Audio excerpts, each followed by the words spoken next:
Hello YouTube, Jumpy23 here. It has been an extremely long time. I hope some of you still remember that Fire Emblem The Sacred Stones, the 8th game in the Fire Emblem series, is a game for the Game Boy Advance. This is a 0% gross 4-turn of Chapter 18 of that game. I actually recorded this clear on the same week that I recorded my new Chapter 10 clear, which I uploaded last June. However, this one was tantalizingly close to being able to fit in a full game run, so I delayed uploading it while I thought about reworking chapters 16 and onward to save a turn. After a while, I decided I couldn't do that, but by then I'd forgotten a lot of what happened in this clear, so I kept putting off doing the commentary. Of course, the more I put it off, the worse the problem became, so at this point, we'll kind of be figuring out what happens in the video together. The main difference between the 4-turn and the 5-turn is Saleh's staff rank. First of all, I have to get Purge in Chapter 16, which is actually totally doable in a 3-turn, but it requires all of Tethys' actions to go toward non-Saleh units. This means he's short by 8 staff XP compared to a 3-turn without Purge. Secondly, Saleh has to use Purge in this map repeatedly, and it's 1 turn shorter, so that means even more missing staff XP. If you could figure out this staff XP problem, you could 4-turn this map in a full game run. But I'm convinced the only way to do that is by using Artur all game instead of Natasha, so that he can use Purge in this chapter while Saleh spams staves. If you could promote Artur in Chapter 9 preps and allowed Pierce crits, I think that a super tasked 0% run could save turns over mine in Chapters 10, 12, and 18, like I posted in those videos, and maybe also 13 and 14. You would have to rework Chapter 19 as well because Saleh won't have hit B staves yet there. But if you're allowing Pierce crits, you won't need the Brave Lance, so Chapter 19 becomes trivial. I currently have got no plans of actually doing this theoretical run. If you're wondering what my actual plans are, like I said in a community post last month, after this will be one more FE8 video. Then I think I want to LTC Mario and Rabbids. I actually bought a capture card last month for explicitly that purpose. I know it sounds like a complete meme, but I hope some of my Fire Emblem viewers will trust me here and check out those videos, because I think the games are pretty entertaining. Well, anyway, back to this run. In this ridiculously long prep sequence, it's mostly what I do in the 5-turn, but there are a couple funny exceptions I'll point out. For one, I'm using Renak instead of Joshua. He's taking a Killing Edge and taking the Lance Reaver off of Joshua. For 2, of course, I gave Saleh Purge, which I didn't have in the 5-turn at all. And then for 3, Syrene is about to eat the body ring. I think that is a good premonition that this is going to be an insanely cursed clear.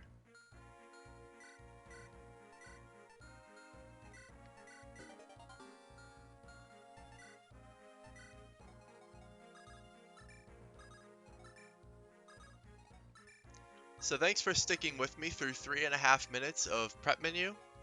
It's finally time to start the actual video. The first thing I'm going to do is move Syrene so she stands on a cliff tile on the right. There's 3 eggs on the bottom right, so to handle all of them with only 1 unit, I need someone in position to start scrambling them on turn 2. Only an 8-move flyer can fulfill this role by standing where Syrene is on this impassable tile. When I warp her from it next turn, she'll be just in range to attack an egg with the spear. So Saleh is already going to start putting his Purge Tome to use, and it might be possible to route this Purge out and use a staff here, but since this isn't a full game run, I didn't care to do it. It's mostly on the final 2 turns where it's really impossible to clear it without Purge. In my 5-turn, Cormag was able to handle the top right on his own, but with 1 less turn, there are too many eggs for him to break them all. So this is where I'm going to reassign Ephraim, who went with Syrene in the 5-turn. He has just the right combination of attributes for what I need, with Sacred Weapon access, 1 to 2 range in a Javelin, and 7 move. Cormag drops Ephraim forward, and the Pure Water is going to help Ephraim not be attacked by all the enemies. Natasha would have hit A staves here, but I screwed up in setting up this save file, so she already has them. Please pay no attention to the man behind the curtain.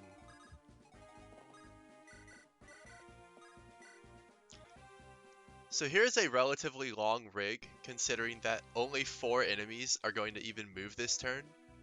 But literally all of them need a specific unlikely outcome, so I have to burn 241 RNs. This gargoyle only has a 50% chance to act, and he needs to move. This Mogul needs to hit Cormag.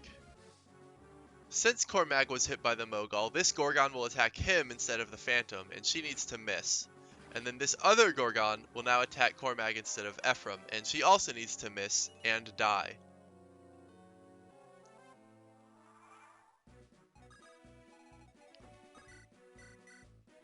I'm not sure why I gave Cormag the short spear here. I've looked over and over, but I can't figure it out, and I think the Javelin would have worked better because of its higher hit.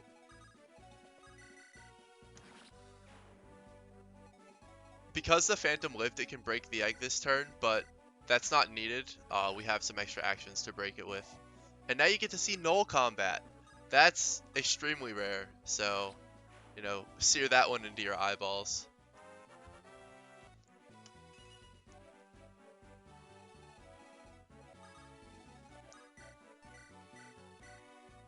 Solid does at least get 1 Hammer use in on this clear. But that's because he's the only staffer who isn't busy warping, so it's really not for weapon XP. I do this kind of crazy trade chain to get 2 warps in this turn. I have to warp with Natasha first because she doesn't have the move to reach where Mulder is going to do the warping from.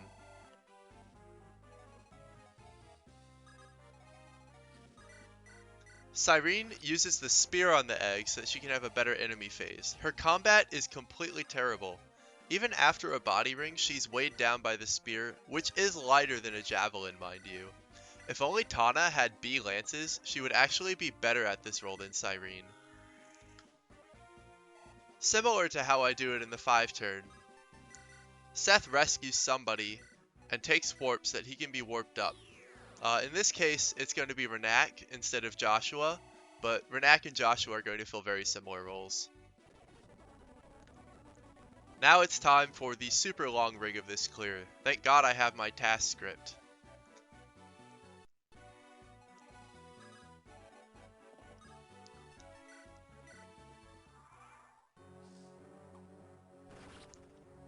So Cormag needs to dodge and 1-round the boss, which requires either a crit plus hit or a double pierce. We actually get a pierce crit here, but it's not needed. I'm not going to anti-rig it because screw that. This is already unlikely enough. Renak has to hit and crit this gargoyle, but fortunately the gargoyle is holding an Axe Reaver, so we can use a killing edge to have a reasonable chance. Ephraim has to double hit this Mogul with a javelin, which is actually shockingly unlikely. It may look like the Mogul lived, but just wait till the end of the enemy phase. Renak has to dodge this Shadow Shot. As it turns out, the res difference between Renak and Joshua doesn't matter, and I just deployed him because at one point I thought it might. But Renak does have 4 higher avoid for what it's worth. And then to cap off the bullshit, Syrene has to crit that gargoyle with the spear because she can't double him. Technically she could finish him on a later turn, but with her terrible bulk, I didn't want to wait. Ephraim equips Sigmund and then stands within range of a bunch of 1-range enemies. That's going to be a fun enemy phase.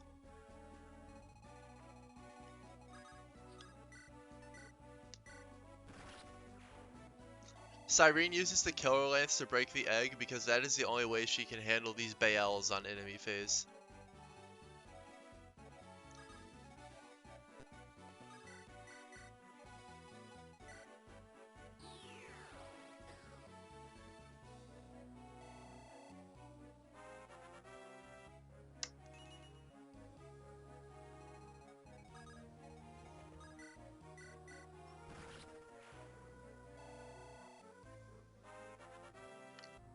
The other gargoyle does not have an Axe Reaver equipped, unfortunately, so Renak has to use the Lance Reaver here to scare him away.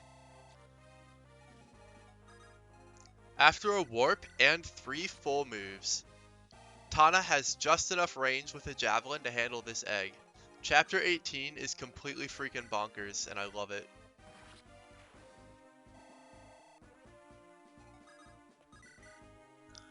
Saleh uses Purge on 2 more eggs. The one on the right may have been reachable, but this second one that he purges right here is absolutely out of the question, unreachable without Purge. This is what we really needed the tome for, more than anything.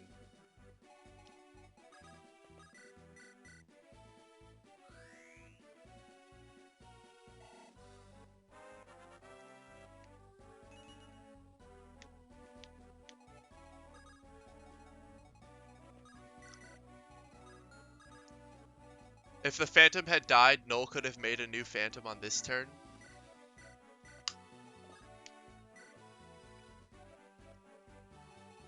To break the egg that this Phantom broke. Instead, this Phantom is just going to go kill itself, so that Null can summon another one on the following turn. Oh, excuse this brain fart here. I did a small rig and then forgot it was a small rig and booted up my script to do a big rig. So Syrene doubles and crits these Baels while dodging their attacks. In the end, all that the body ring meant was 4 extra avoid. It didn't make the difference on doubling ever, but considering all the bullshit she had to do, it was worth it for the reliability.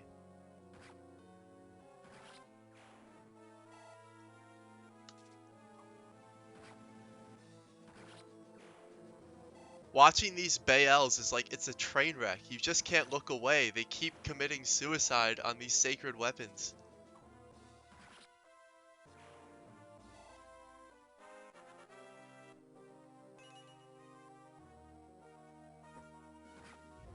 Even the Gargoyle gets in on the action.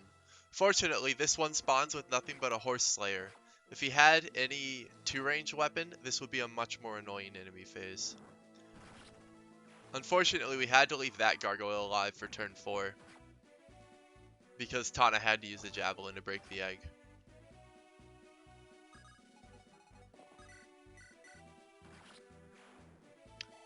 Mostly this turn is just egg cleanup duty, but there are at least a couple of funny things to check out. With only 1 enemy alive, there's not much threat left on the map.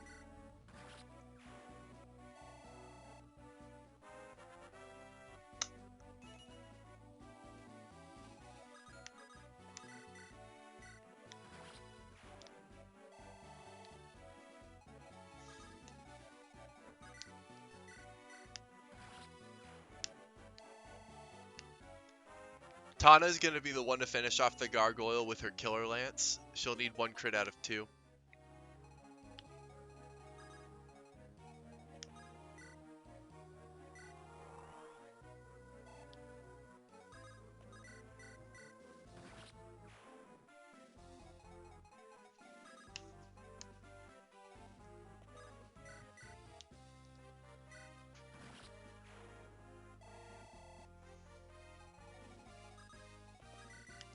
So I actually have to dance Saleh here. While Ford is in range to attack the last egg, he's so weak that he can't actually kill it. That would be fixed if I gave Ford the short spear that Cormag has, but rather than redo the whole map, I just danced for Saleh. Saleh enters a reinforcement zone there, but the reinforcements won't spawn in time to prolong the map. If they did, then I could have used Purge instead of Hellfire to break that last egg. So we already got to see Null combat in this map, but now we even get to see Molder combat. This is truly the most cursed of clears. And Syrene somehow handled an entire quadrant of the map by herself. Yet again, another little brain fart. There's no rigging required because there's only 1 enemy, who commits suicide and finishes Chapter 18 in 4 turns. Thanks for watching.